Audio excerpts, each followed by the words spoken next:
안녕하십니까 여러분. 강명도TV 자유조선을 시작하겠습니다. 오늘은 7월 26일 토요일입니다. 최근에 국회에서는 대정부 질문이 시작되었습니다. 대정부 질문과 함께 이인영 통일부 내정자에 대한 청문회가 있었습니다. 북한에서 온 태영호 국회의원이 처음으로 의정 활동을 시작하여 진행된 대정부 질문에서 정세균 총리에게 질의를 한 모습 여러분들도 보았을 겁니다.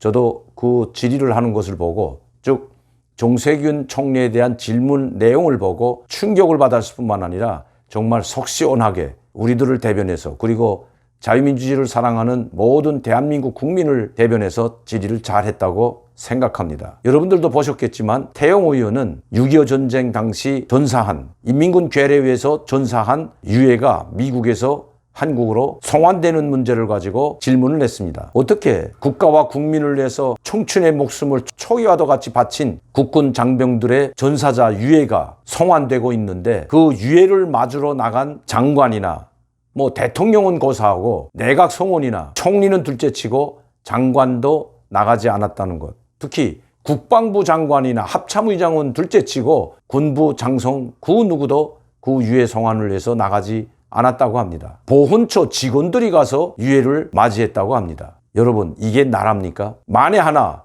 지금 김정은이 조카 통일을 위해서 무력으로 우리 대한민국을 침략한다면, 아니 침략하겠다고 3.1 점령 전쟁 계획까지도 발표한 것, 여러분 제가 여러 번 말씀드렸습니다. 조카 통일을 위해서 이 나라를 짓밟고 무력으로 통일하겠다고 3.1 점령 계획까지 만들어낸 북한입니다. 누가 이제 이 나라에 또다시 6.25 같은 위기 상황이 닥친다면 자기 한 목숨 버려서 이 나라를 구하겠다고 나서겠습니까? 대한민국도 자유민주주의 국가이고 미국도 자유민주주의 국가인 걸로 저는 알고 있습니다. 그렇게 미국과 한국은 같은 자유를 추구하는 나라임에도 불구하고 이렇게 대조적인지 모르겠습니다. 트럼프 대통령은 6.25 전쟁 때 전사한 미군 병사들의 유해가 도착할 때 정말 직접 나가서 맞이했을 뿐만 아니라 엄청난 규모의 큰 행사로 정말 국가의 기념일보다도 국경절보다도 더 크게 그들을 맞이하는 걸 저는 보았습니다. 어떻게 이 나라가 도대체 왜 이 지경까지 왔는지 모르겠습니다. 제가 세월호에서 희생된 어린 학생들을 폄훼하자는 것은 절대로 아닙니다. 저도 가슴이 아픕니다. 자식을 기르는 부모로서, 저도 세 아이를 기르는 부모로서 정말 제 자식들이 그렇게 당했다면 저도 분노하고 격분해서 아마 일어설 것 같습니다. 그러나 세월호에 타고 있던 학생들은 국가를 위해서, 국민을 위해서 전장에서 산화한 것이 아닙니다. 수학여행을 가다 나쁜 배 주인을 만나서 저렇게 되었습니다. 국가가 일부러 세월호를 수장시킨 것도 아닙니다. 선장과 그 선원들의 안이한 대처 때문에 많은 희생이 일어났습니다. 세월호에서 목숨을 잃은 학생들에 대해서는 지금까지도 그 문제를 국가가 내세워주고 있고, 지금까지도 세월호에서 희생된 사람들을 기념해서 대통령이나 정부 관계자들은 노란 이봉을 달고 있고 아직도 세월호 희생자들을 추모하고 있는 것 보면서 어떻게 이렇게 다룰 수 있을까? 돌아오는 국군 병사들의 유해에 대해서는 이렇게 무관심할 뿐만 아니라 이렇게 학대할 수가 있을까? 나라가 이 지경이 돼버렸습니다. 문재인 대통령은 5천만 대한민국 국민의 대통령이 아닌 것 같습니다. 자기 사람만 챙기고 심지어 가족 전체가 범죄자로 전락한 그 조국 전 장관에 대해서는 그렇게 감싸고 돌면서, 이건 5천만 국민을 대표하는 대통령이 저는 아니라고 생각했습니다. 이런 사람이 희생된 국군 병사들의 유해에 관심이나 있겠습니까? 이 정부가, 대통령이 이러니 이 정부 관계자들, 장관들 다 똑같은 사람들이라고 생각합니다. 그 밥에 그 나물이라는 거죠. 이번에 태영호 의원이 이 질의를 하지 않았다면, 이 질문을 정세균 총리에게 하지 않았다면 아마 묻히고 지나갔는지도 모릅니다. 태영호 의원이 질문을 보면서 정말 저는 가슴이 뭉클했습니다. 한번 보시죠. 태영호 의원 나오셔서 질문해 주시기 바랍니다. 총리님께 질의드리겠습니다. 먼저 총리님께 전쟁 영웅이 먼저냐 아니면 대통령 행사가 먼저나라는 주제로 질의하겠습니다. 지난 6월 24일 6.25 전쟁 영웅 147명의 유해가 70여 년 만에 조국 땅에 도착했습니다. 제 인생보다 더 긴 시간 조국으로 돌아올 날만을 기다린 분들입니다. 그 순간 우리 공항에서 그분들을 누가 혹시 맞았는지 총리님께서는 아시고 계십니까?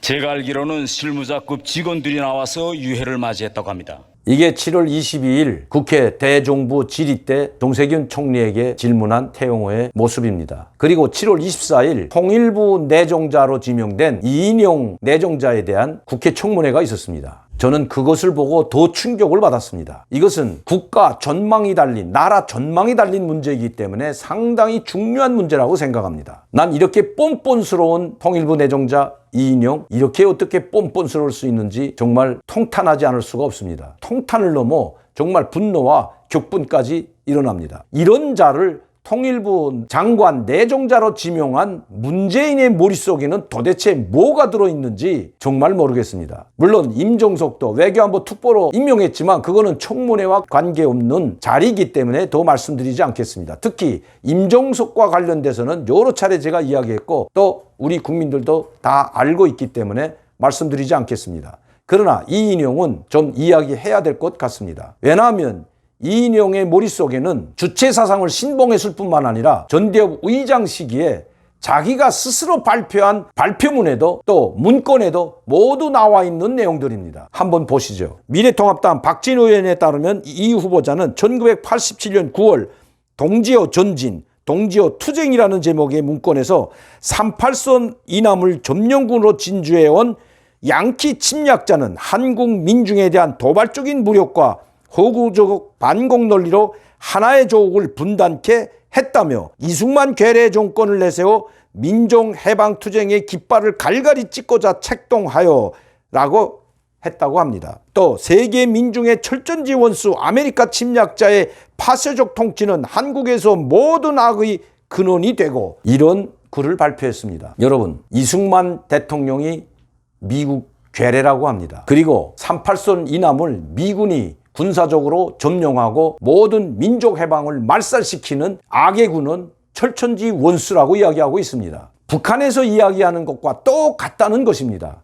북한의 주체사상을 공부한 사람이 그럼 똑같을 수밖에 저는 없다고 봅니다. 또한 그가 발표한 문건 글에는 민주화 투쟁 역량을 강조하며 역량에 대한 평가 이 문제는 곧 혁명의 주체에 대한 바른 관점을 전제로 하지 않으면 안 된다며 혁명의 주체는 수령, 당, 대중의 삼위일체된 힘이다. 그리고 이는 크게 정치적 역량, 경제적 역량, 군사적 역량으로 이루어진다고 했다는 글도 있습니다. 수령, 당, 대중은 바로 김일성의 사상이고 주체 사상의 진수입니다. 수령, 대중, 당의 일치된 하나의 사상을 통일할 때 가장 강력한 혁명의 주력군으로 탄생할 수 있다는 것이 주체 사상에 명시되어 있습니다. 그 밑에 내용들도 정말 끔찍한 내용들로 되어 있지만 이 정도만 제가 말씀드리겠습니다. 이것이 1987년 1기 전대협 의장이었던 바로 이인용 내정자가 학생운동을 이끌어왔던 기본 원리라는 것입니다. 기본 리론이라는 것입니다. 이 리론의 기초에서 전대협을 투쟁으로 이끌어왔다는 것입니다. 즉 김일성 사상, 주체 사상을 근본 원리로 전대협을 무장시키고 반정부, 반국가 투쟁을 해왔던 것입니다. 그것도 군사독재 타도라는 홀저는 명분을 씌워서 북한과 손잡고 남한 내에 조카 통일을 이루가려고 했다는 것이 바로 이 글에서 나타나고 있다는 것입니다. 북한에서 김일성이 부르짖고 김정일이가 부르짖는 그대로의 내용을 이인용은 바로 전대협 의장으로서 학생들을 교육시켜왔고 종신무장을 시켜왔다는 것입니다. 그리고 투쟁을 이끌었습니다. 김일성, 김정일의 지시대로 이끌어왔다고 해도 과언이 아닙니다. 그런데 그때 했던 생각을 아직도 가지고 있는가 하는 질문에 그건 사상전향, 사상검증하자고 하는 거하고 반문합니다. 사상전향이랬던 사상검증이랬던 통일부 장관이라는 자리는 바로 북한과 마주하고 북한과 회담할 뿐만 아니라 북한을 다루는 유일한 기관입니다. 즉 모든 남북 회담을 통일부가 주관하기 때문에 이 자리에 가 있는 사람이 지금도 주체사상을 신봉한다면 그는 통일부 장관의 자격이 없다는 것입니다. 이것은 제가 말씀드리지 않아도 우리 국민 모두가 알고 있는 사실입니다. 이것은 이념 논쟁을 떠나 반국가적이고 반헌법적이고 반민주적 발상이라는 것입니다.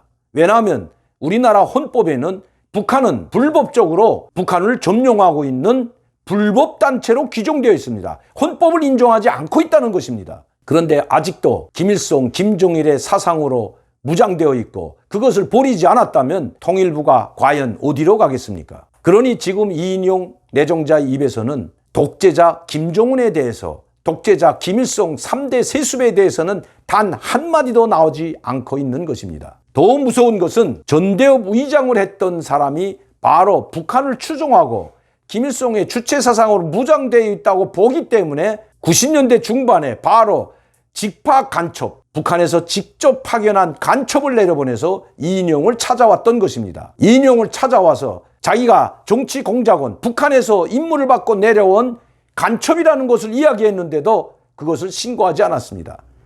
말로는 간첩 걷지 않아서 신고 안 했다고 합니다. 간첩 걷던 간첩 걷지 않았던 본인 스스로가 나는 북한에서 내려온 정치 공작원이라는 이야기를 하는데도 신고를 하지 않고 보냈다는 것은 만에 하나 그가 진짜 간첩이었다면 체포될 수 있기 때문에 그가 체포되는 것을 바라지 않았던 이인용은 신고하지 않았다고밖에 볼 수 없는 것입니다. 그런데 지금 여당과 여당 국회의원들은 태영호 의원에 대해서 전면적인 공세를 펴고 있습니다. 변절자이니 국회 모독이라느니 별의별 소리를 다해가며 태영호 의원을 공격하고 있습니다. 국회를 모독한 것은 태영호 의원이 아니라 바로 이인용과 같은 자를 통일부 내정자로 임명한 문재인일 것입니다. 그리고 그를 옹호하고 있는 여당 국회의원들은 도대체 머릿속에 무엇을 가지고 있는지 그들도 스스로 밝혀야 합니다. 자유민주주의 대한민국을 지키려는 사람들이라면 무력으로 적화 통일을 시도하고 있고 심지어 3.1 침략 점령 계획을 세워놓고 그것을 공개하고 있는 북한의 입장에 대해서 어떻게 생각하는지 자기 입장들을 밝혀야 할 것입니다. 이미 이 나라에는 사상 전향이나 사상 검증관 같은 말은 다 없어진 지 오래입니다. 왜냐하면 벌써 반국가 단체로 이족 단체로 규정된 단체들까지 뽀조시 활동하고 있는 것이 바로 대한민국입니다. 북한을 옹호하고 친북, 종북 성향의 단체들, 북한에 매수되고 북한에 포섭돼서 활동하고 있는 자들도 뽀조시 공개적으로 활동하고 있는 세상이 다 돼버렸습니다. 국가보안법은 사실상 있으나 마나한 법으로 되었다는 것입니다. 국가보안법을 노골적으로 위반해도 저는 구속되는 사람은 고사하고 수사받는 것조차 보지 못했습니다. 특히 문재인 정권에 들어선 다음 여러분들도 아시겠지만 김정은 환영위원회가 생기고 백두혈통 칭송위원회가 광화문 앞에 뽀조시 깃발을 달고 출범하는 국가가 되어버렸습니다. 이것은 반헌법적이며 반국가적인 행위들입니다. 국가보안법이 아니더라도 좀 전에도 말씀드렸듯이 우리 헌법에는, 대한민국 헌법에는 북한이라는 집단을 괴뢰 집단, 특히 불법적으로 강점하고 있는 집단으로 규정되어 있다는 것 잊어서는 안 됩니다. 북한에서 오는 사람들은 그러기 때문에 북한에서 살고 있는 사람들은 대한민국 국민으로 되어 있습니다. 북한에서 온 사람이 사상 전향이나 사상 검증을 받는 것이 아니라 북한의 김일성과 김정일, 김정으로 이어지는 3대 세습에 의해서의 그 폭정에 항거하거나 아니면 정말 엄청난 고통 속에서 얼어 죽고 맞아 죽고 굶어 죽고 있는 이 고통 속에서 벗어나고자 자유를 찾아오는 사람들이 바로 탈북민들이라는 것 잊어서는 안 됩니다. 태영호 공사와 같은 지금 수십 명의 외교관들이 한국에 정치적 망명을 해와 있습니다. 그들은 배고파서 외국에 나간 것이 결코 아닙니다. 태영호 공사처럼 파견된 고위 엘리트 계층들입니다. 이런 엘리트 계층이 한국으로 망명하는 것은 김정은의 폭정으로 말미암아 2,500만 명의 주민들이 굶어 죽어 나가 있는 것을 목격하고 더 이상 김정은 정권을 용서해서는 안 되겠다고 생각하고 정치적 입장을 달리하기 때문에 한국에 망명하는 것입니다. 그 대표적인 신뢰가 바로 황장엽 선생이라는 걸 여러분들은 잊어서는 안 됩니다. 황장엽 선생은 북한 권력 10위권 안에 들어가 있던 당정인의 비서였습니다. 그가 한국에 와서 한 이야기 저는 아직도 생생하게 기억하고 있습니다. 김정일의 세습 정치와 폭정 정치로 하여 수많은 국민들이 굶어 죽어가 있는 걸 더는 묵과할 수 없었다고 했습니다. 나는 내 한 목숨 버려서 김정일 정권을 무너뜨릴 수만 있다면, 그리고 북한 2,500만 주민을 구할 수만 있다면 내 가족도 버리고 나도 버릴 수 있다는 것이 황장엽 선생님의 이야기였습니다. 아직도 여당 더불어민주당과 대한민국에는 북한을 옹호하고 김정은 3대 세습을 지지하는 많은 사람들이 있습니다. 이들은 사회 곳곳에 정치, 경제, 군사, 문화 여러 방면에서 리더 역할을 하고 있다는 이야기입니다. 대한민국이 점점 위험한 상황으로 가고 있습니다. 김정은 정권이 무너지기 전에 대한민국이 무너지지 않을까 걱정되는 순간이라는 것입니다. 이번 청문회를 보면서 이제 대한민국은, 우리 자유대한민국은 계속해서 급진 좌파 세력이 정권을 잡고 이인영과 같은 이런 자들이 정부 깊숙한 중요한 위치에 내정된다면 김정은의 조카 통일 야망은 절대로 변하지 않는다는 것 잊어서는 안 됩니다. 김정은은 3.1 침략 점령 계획을 세워놓았다는 것 잊어서는 안 됩니다. 오늘도 강명도TV 자유조선을 시청해 주신 여러분들께 진심으로 감사를 드립니다. 또한 저를 사랑해 주시고 격려해 주시는 팬 여러분들께도 감사를 드립니다. 이 방송이 더 많은 분들이 볼 수 있도록 제가 여러분들에게 항상 말씀드리지만 100만 구독자가 생길 때 김정은 정권 몰락도 빨라진다는 것 잊지 마시고 많은 분들에게 전파해서 많은 구독자분들이 생길 수 있도록, 구독할 수 있도록 여러분들의 참여를 부탁드립니다. 감사합니다.